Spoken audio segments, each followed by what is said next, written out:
Selamat datang kembali di channel Petualangan dan jangan lupa di subscribe.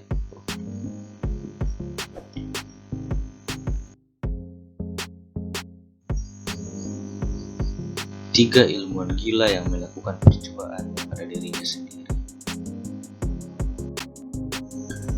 Yang pertama, Albert Hofmann. Albert Hofmann adalah seorang ahli kimia asal Swiss sekaligus juga penemu LSD.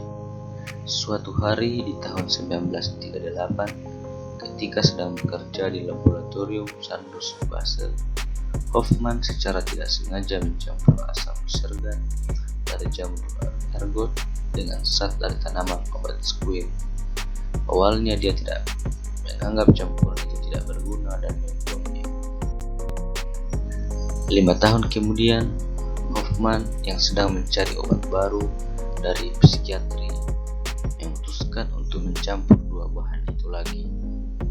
Ketika sedang bekerja, Hofmann tidak sengaja menelan campuran itu dan merasakan efek seperti gelisah, pusing, dan mabuk. Penasaran, dia pun kembali mencobanya dengan dosis sebanyak 25 mg untuk mengetahui reaksi obat itu pada pikirannya.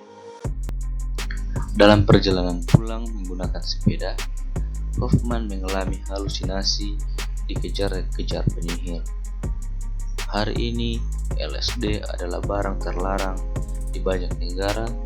Penggunaannya sebagai obat harus mendapatkan pengawasan ketat dari dokter. Pasalnya, bukan cuma bisa menimbulkan halusinasi, LSD bahkan bisa menyebabkan kematian jika digunakan secara berlebihan. Kedua, Jonas Salk. Ketika wabah polio menyerang dunia, banyak ilmuwan berusaha membuat vaksinnya. Hal yang sama juga dilakukan oleh Jonas Salk, seorang peneliti dari Fakultas Kedokteran Universitas Saint-Petersburg. Setelah bekerja keras, Dr. Salk berhasil menemukan vaksin yang dapat menyembuhkan serangan polio. Sayangnya, dia bukan yang pertama. Sebelum Dr. Salk, beberapa peneliti lain sudah mendahulunya, bahkan menguji coba vaksin buatan mereka pada sukarelawan yang kemudian berakhir pada kematian. Kejadian itu nyatanya membuat orang takut untuk mengajukan diri sebagai sukarelawan. Tidak memiliki pilihan lain, Dr. Salk dan keluarganya memutuskan untuk menguji vaksin itu pada diri mereka sendiri. Hasilnya, antibodi seluruh keluarga Dr. Salk meningkat dan mereka terlindung dari polio. Penemuan vaksin ini kemudian berhasil menurunkan angka kasus polio secara drastis hanya dalam waktu 2 tahun.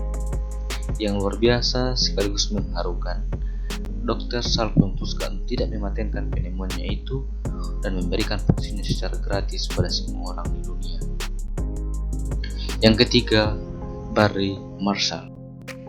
Pada tahun 1985, para dokter dan ahli medis percaya jika gaya hidup yang buruk menjadi satu-satunya penyebab utama dari penyakit MAH. Namun pendapat yang berbeda justru diberikan oleh seorang dokter junior dari Australia bernama Barry Marshall. Alih-alih menyalahkan gaya hidup, Barry dan salah satu temannya percaya bahwa bakteri Helicobacter pylori adalah biang kerok bagi penyakit lambung. Sayangnya, proposal penelitiannya selalu ditolak oleh pihak rumah sakit. Karena rumah sakit menolak proposalnya dan tidak bisa meminta bantuan sukarelawan, Barry Marshall tidak memiliki pilihan lain selain menguji teorinya pada diri sendiri. Diam-diam, Barry menelan cairan yang mengandung bakteri Helicobacter pylori. 3 hari kemudian, Barry mengalami sejumlah gejala MAH seperti mual, bau mulut, dan muntah. Biopsi yang dilakukan menunjukkan bahwa bakteri Helicobacter pylori sudah menginfeksi perutnya, dan dia diharuskan untuk mengkonsumsi antibiotik untuk mencegah infeksi.